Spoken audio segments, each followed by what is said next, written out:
I'm Old Sneelock. Welcome to another episode of Old Sneelock's Workshop. I've been using this bench vise for quite a while. I've got it, I don't know, a long time ago. Bought it down at B&G Salvage down at Schoolcraft. Had a heck of a deal on it. But didn't use it for about 10 years. Then I mounted it on a bench over in Union City, and when we moved I brought it with me. I spent a lot of time mounting it on this bench, and it's been handy. I've really liked using it. It's been a very helpful thing. But it does have a couple of limitations. Sawing something off in it is almost impossible. Anything that gets clamped in there is going to be running the saw blade up against the vise. What I need is a bench vise on a woodworking bench. That's what we're going to do today. It's been 3 years since I started this bench. Might only have been 2. No, I think it was actually 3. And during that time, I have had it here in the basement. I've been using it, but it's always needed a vise. It's always needed a leg vise. And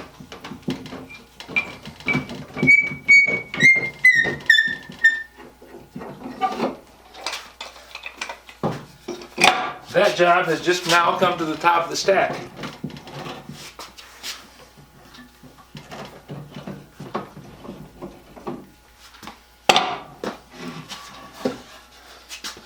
This little piece of wood has been leaning up against the wall now for the whole time since the bench came down to the basement.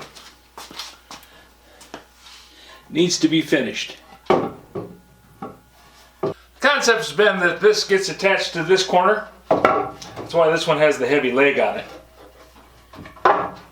And then this long screw closes up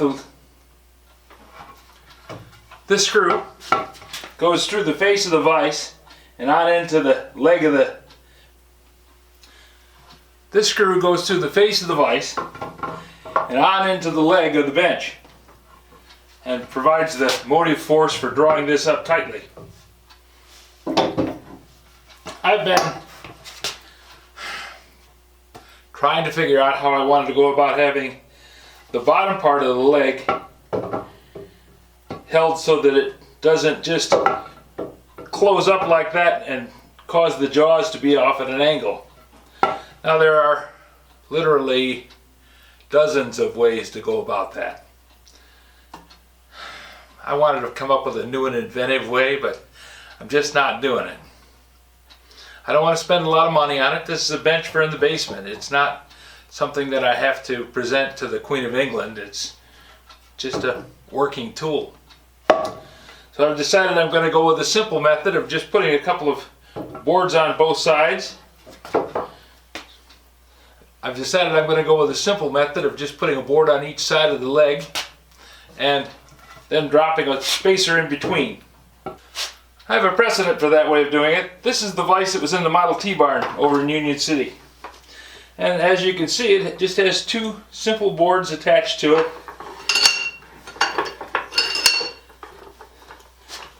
And you drop the spacer down on top of those 2 boards, whatever thickness the board on top was. You drop the spacer down there at the bottom. When this closed up, the jaws remain parallel. I think that is the method that I'm going to go with. With that in mind, I'm going to bring the bench out. I'm going to start drilling the chop, drill a hole in the bench leg, get this nut mounted, and set this up so that I can have this vise going. Probably going to take a couple of days because you know how things go here.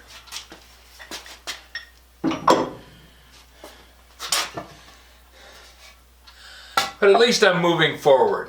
Standing still trying to decide what to do is never a good method.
This is 7.5 inches wide. That means the center line is going to be at 3 3/4.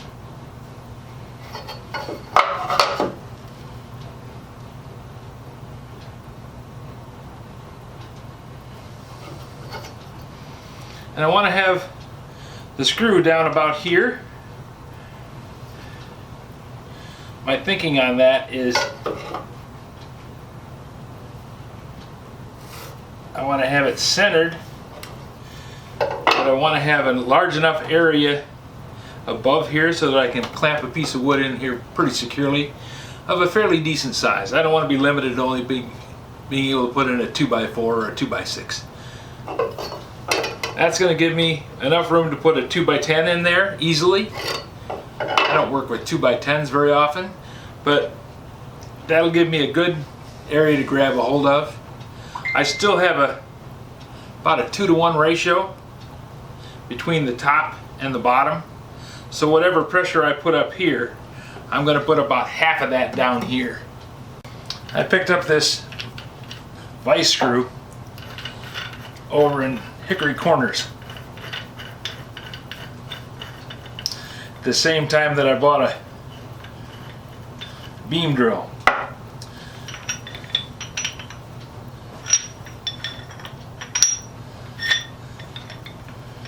This plate is designed to secure and act as a collar on the screw, so that when you release the screw, it pulls the jaw back open.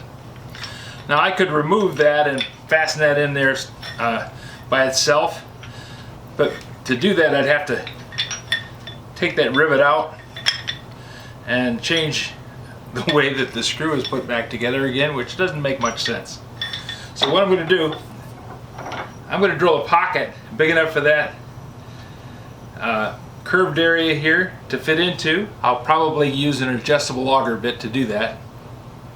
And then in the center of that hole, I'm going to drill a hole big enough to provide clearance for this screw, plus a little room so that it can wobble back and forth. Because the jaws will not stay exactly parallel, and I want them to be able to move just a little bit without binding. So I'm going to drill a hole bigger than what this is. Doesn't really matter, it's just a clearance hole through the leg of the vise anyways.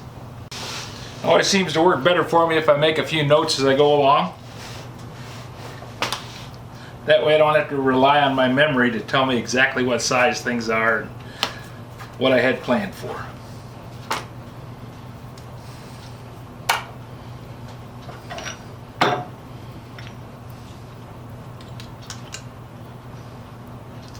The shaft diameter is 1 inch.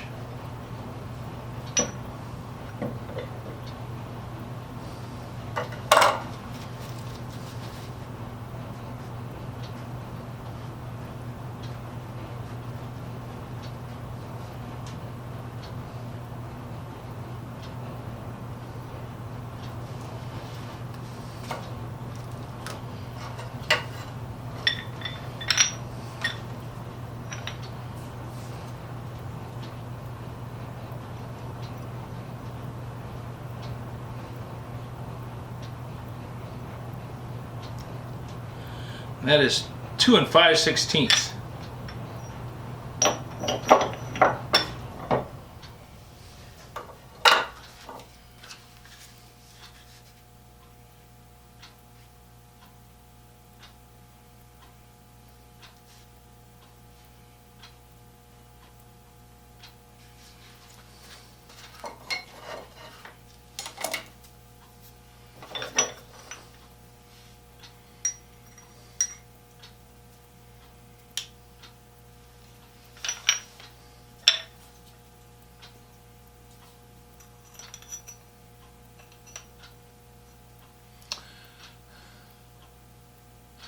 And that is 3 1/8.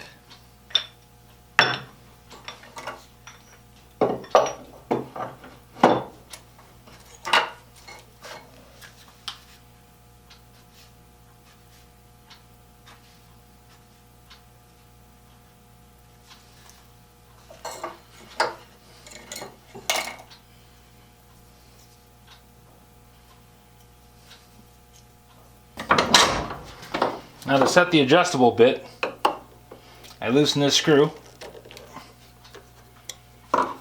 and tap this over.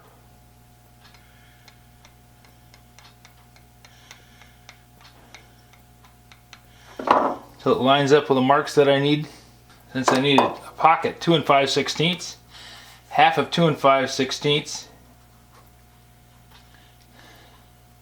is 1 5/32. Rounding off a few numbers, that's going to come out to about 1.15. So to allow myself a little clearance in there, I'm going to take it out to 1.2.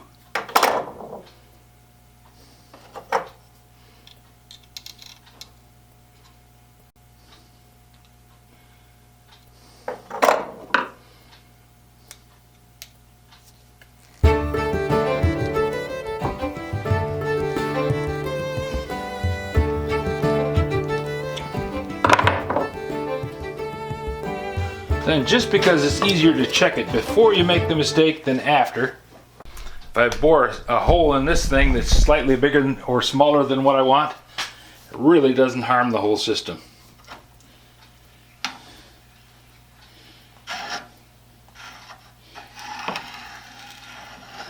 And all I really need to do is just scribe a mark.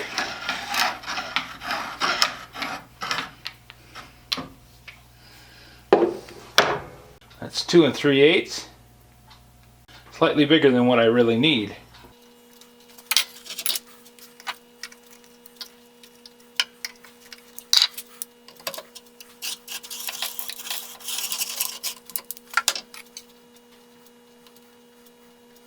There we are, 2 5/16, just right. So in the front of that leg, I'm going to drill a pocket 2 5/16, and then in the bottom of that pocket I'm going to drill another one 1 1/4. Now why am I choosing 1 1/4? Well, it's because I have a range of drill bits. I could use the adjustable bit, but the adjustable bit doesn't do a really great job of boring through a hole, at least not this one. And I have these drill bits here. This is a Greenlee number 20. This is a 17. And this is an Irwin 20. 20 means 20/16. That comes out to 1 1/4. By using one of these, this is my favorite,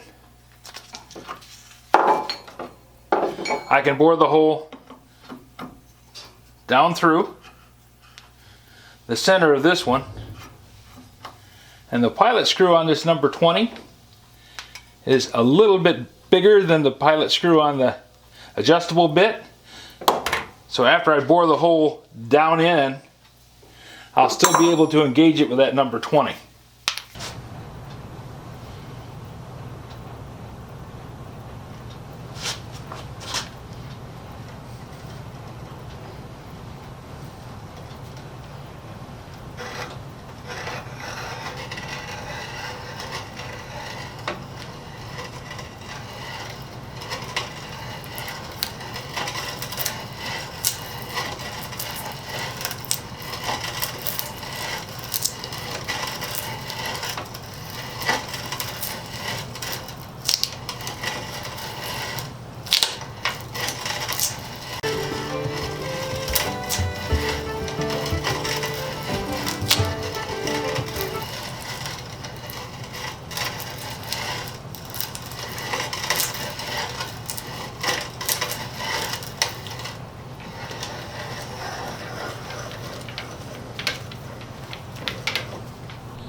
I just have to mount this on there, and that extra clearance in the hole allows that screw to move. If you have any suggestions for a new video, questions about today's video, or any of the other videos on the channel, just drop a note in the comments below. You know I read them all. Thanks for watching.